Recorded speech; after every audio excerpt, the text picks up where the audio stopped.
for safety purposes, we almost have to have them behind these. So yeah, you can come in and. You let them out. This is special, Larry from see, Indiana. that's the problem. I thought about He's that caring when I for first the came, red and right heifers away here in security said, Shiloh. no, we can't do that. Because they don't want them to get blemished. Yeah, because there are people that would like to injure them. All they'd have to do is one little stroke, and you know that would be it. So, yeah, here they are. Here they are. Wonderful. So how many are here? There are four. I don't know if you heard or not. They did one practice run, Yeah. which to me was added confusion. Okay, that's They have names? Tikva. Tikva. She's still. Hey, take it easy. Come on. They're cattle.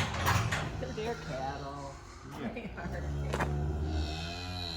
Yeah. Okay. Tikva. This is Gila. Gila. She is my favorite, and she knows it, and the other cows know it too. They sort of pick on her at times, but. And then Nehama, she doesn't qualify anymore. Okay. Because she had too many different colored hairs. And Tekia, I use the words very carefully. Their potential. Gotcha. We don't use the word kosher or qualify until the day they decide to do the process. So anyhow, they don't want you to touch them. That's sorry. Oh, sorry. I don't know if it's really a halakhic law thing or if they just want to make sure. They gave me permission to touch them if they needed it. Oh, wow. Really? Because when I Same saw, as you. I mean, these poor things were caked in the manure just all over. So when they said that I'm allowed to touch them for their own good, I thought, I'm going to have to take soap and water and scrub them. But then I found the best shavings over there for bedding, and they clean themselves up. Oh, good. So my main frustration is always that's what I'm doing this morning. Right. Just like, as careful as I am, that's what I found in the hay this morning. Can you imagine if a cow would bite it in that or go in the stomach? Yeah, that's not. And as careful as I am how I am careful, I found a nail in there yesterday. Oh, no. You know, if you were a farmer, you Yes. realize Get that in what their dangerous stomach. that could be. So, Do they get checked over quite often? no. No, really? See, the local farmer that they're sort of supposed to look over, and they pay him to do it, sorry. But when I mentioned something, because my main concern is, first of all, I'll look through that baled hay. Yeah. I find mold, I find rocks, I find wires, I find all kinds of garbage. Yeah. And when I bring up the fact that, mold, hey, Nehama. See, I like to have her moved out of here because she's sort of the mama cow. Oh, And she sort of shows her position at times. Now, so are these full grown now? Pardon? Are they full grown now? Oh, yes. Yeah, see, halakhically, according to Torah, there should be 2 years and a day. They're sort of the end of their third year already, so they're definitely old enough. Yeah. So, but the other day, last week, she wasn't eating, and that's something I always watch, so I knew there was something wrong. Yeah. And my concern was, did she ingest some metal or something? And the local farmer that's supposed to be in charge, when I say something, he says, well, don't you give them magnets? I said, come on, man. Magnets? That's what we do, Really? farmers, because invariably, if a cow would ingest some hardware, the magnet collects it and doesn't allow it to, Go through. yeah. So, but my point is, these are special cows. Right. You don't say, give them magnets if you have bad hay, you get good hay. Right. So I finally found this bagged hay. It's very expensive, but to me, That's good. that's, when I feed that, I don't have mold, I don't have rocks, I don't have metal, and they eat it quickly and it's done with. And so just about the time I was going to order 70 bags, the truck that usually comes in this area just was in there the day before. So I'm trying to figure out how to get some of this, because just this morning I spent 2 hours. I go through every handful anymore to make sure they don't get anything that would injure them, because I take my job seriously. I'm Sure. supposed to take care of them until the time comes when they are needed, and I want to make sure that they're here. Sure. So anyhow, that's the story behind the cows. Do they ever get out into a field? No. See, that's where the first thing I was thinking is, could we somehow or another, and the security says, no, we can't do that. Okay. See, they used to be on a farm when they first came over. And, but there's like sometimes 500 people average a day coming to see the red heifers. So you can imagine being a farmer trying to take care of your cows, farming, and all these people come. So that's when they asked Shiloh if they could take them. Yeah, Because Shiloh is geared towards education. right, And a lot of this being here has to do with education. sure, Because there's so many different opinions, you know. sure. I always say ideas, opinions, people's prophetic ideas are meeting reality at Shiloh. Yeah, Because after 2,000 some years, the idea of a red heifer was just an idea. Today it's a reality. it's a reality. And I'm also involved with archaeological digs in spring until the archaeologist is called up for IDF duty. In the mornings I'd be down at Qumran looking for the ancient ashes using the copper scroll. Because in 92 we found 1,500 pounds of spices that you read about in Exodus 30. Copper scroll says beneath the spices there's a purification. Every Jewish person knows that means it's a container of ashes of a heifer. Ah, There's different opinions, but if I follow tradition, if I follow Jewish history, it's supposed to be the very first one that Moses and Eleazar burned in Numbers 19. nice. So I just find it interesting personally after 2,000 They years, found it. in the morning, I'm down there digging for the ancient ones. The rest of the day, The I'm real here ones. taking care of potential real ones, yeah. Yeah. So it's just sort of interesting to watch how those things fall into place. So. You are history. Do you believe that? You know that? Yeah. What are their names again? Okay, this is Gula. She's number one. The rabbis asked me for my opinion too. Okay. She would be the first choice of Yeah. halakhically everything. Obviously, Yeah. And Okay. then on the other side there, I always have to look at the front. That would be Tikva over there. Tikia is way over there, and Gula, the one that doesn't qualify anymore. That's Gula right here. So these are all Hebrew names? Yes. Biblical names? Yeah. And it's interesting that Gula means redemption. So, see now, Gula, it's okay to touch her. Oh, because she's. She doesn't not- qualify anymore, and she likes attention. Oh. So, So what will happen to her? well, they wanted to use artificial insemination to see if they could, have a new little red heifer, which would be great. Yeah. But the others are Red Angus, and she is another name in Texas I never heard of before. She has a different shape to her. Yeah, she does, and her But- hair is. Yeah, there was a Black Angus breeder expert from Florida that happened to stop in just at the right time, because I kept suggesting to the people here, she doesn't really have a future here. Could we move her out? So he said it'd take 3 generations. The reason she was rejected once she got the tour was because of different colored hairs. He said as an expert, because he raises Black Angus for show, so he knows, he said it'd take 3 generations to breed that out of her. I said, Oh, "Hey, really?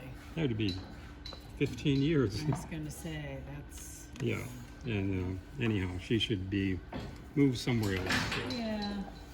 I mean, she still could be bred, but. Yeah.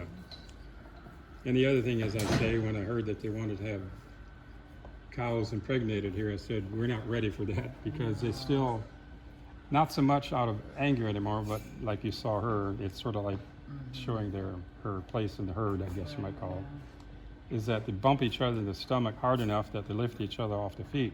Oh, they Well, you can could- imagine if a cow is pregnant, Yeah.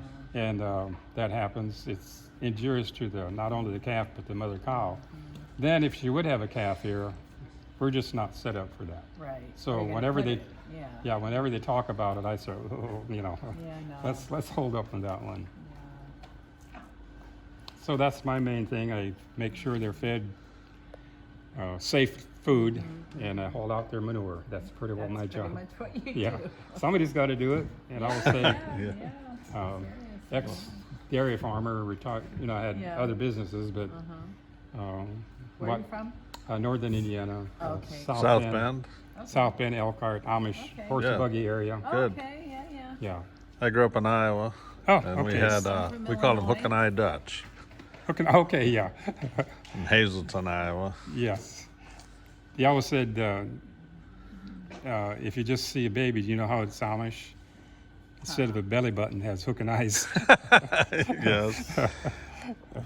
But it's interesting in our area, buttons are being used more than, well, maybe on the Sunday go meeting closed yet, they use Yes. hook and eyes, but other than that, it's pretty well coming to buttons anymore. The co-founder of Christian Friends of Israel, who we've been serving with, was in Pennsylvania, and Ohio recently. Oh, and okay. she wants to encourage Amish to come and assist in the projects of good. rebuilding and things like that. So Yeah. Yeah.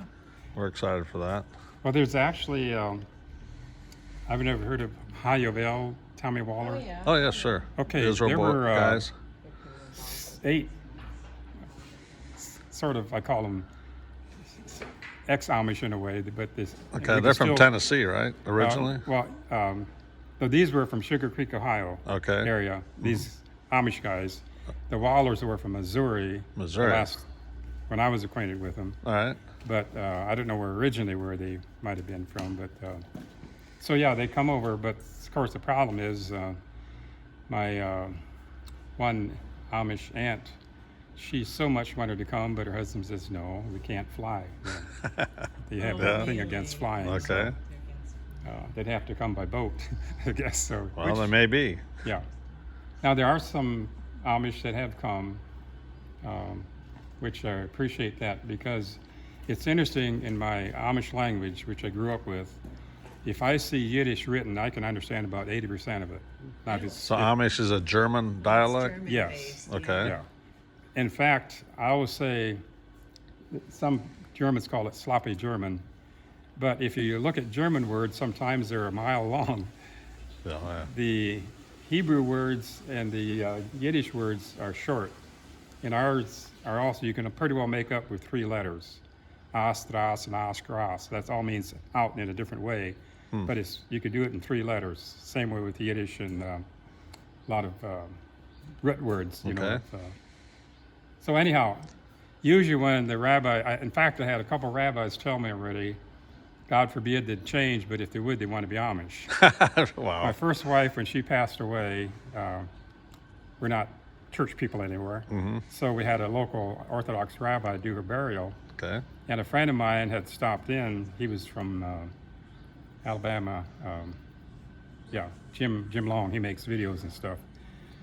He said he had quite an inexperience because her Amish aunts and uncles were there, and the rabbi, he said you couldn't tell the difference because the rabbi had a black hat, black coat, and Oh, everything, wow. and a beard, and Yes. her Amish, the only difference was a mustache. So that was just interesting to see the connection that Amish people are very much interested in Israel. Great. And the rabbis I meet with are very much interested in the Amish because it's a community, and that's, like if Yes. it's hard for just one Jewish person to go to a new place. Usually they go and create some sort of a community.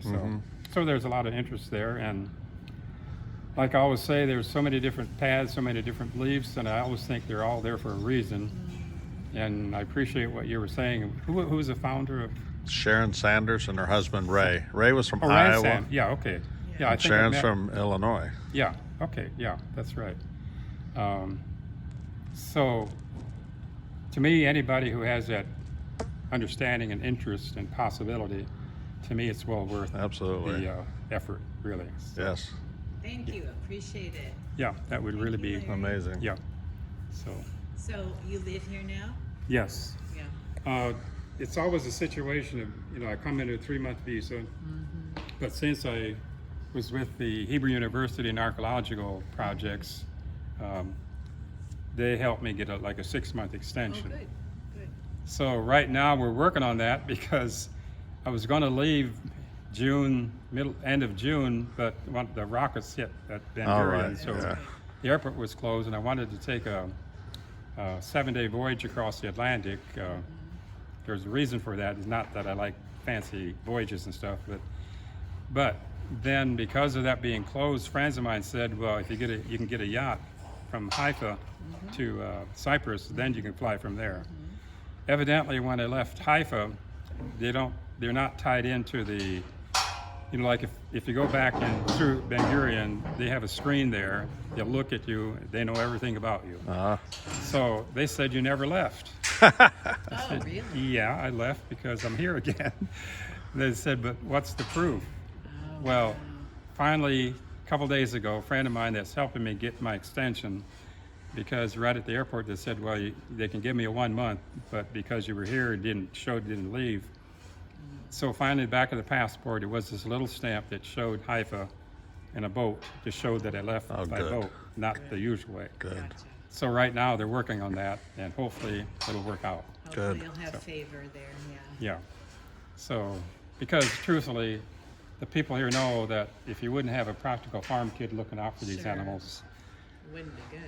I don't think they. I don't think they survive, no. Yeah. You're right. And They they'd get look so, disease. they were embarrassed to even have people look at them because they just look so. And again, Beulah here, one reason I say that to me she's the best potential. If you ever work around animals, we always made pets out of animals. Sure. She has what I call a humble personality. Aw, If you see it, she's over here, the other cows are over there. She's always by herself. And she realizes that she's my favorite. But the moment, right now they're over there. Yeah. yeah. The moment I would try to sneak a little bit more food for her, just like that. They would be back They're over here pushing her away, and really. so anyhow, she's So still, they're over there listening now, They are listening to waiting for you to See, make a cows are move. they always say how different animals, how smart they are. Cows are smarter than you think. They just act dumb, so you don't ask too much out of them.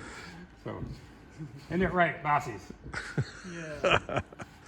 Well, thank you very much, Larry. Yeah. This Well, has thanks been for great. stopping in. And I appreciate it, now, yeah. okay, you were from North Carolina. Charlotte, North From Carolina. Latvia Originally originally. from Latvia, She but lives- I've been here for 13 years. Oh, great. She lives here. She Wonderful. keeps telling us a month, but we know better. Yeah. Okay. Good. Okay. Well, enjoy your day. Thank you. Shalom.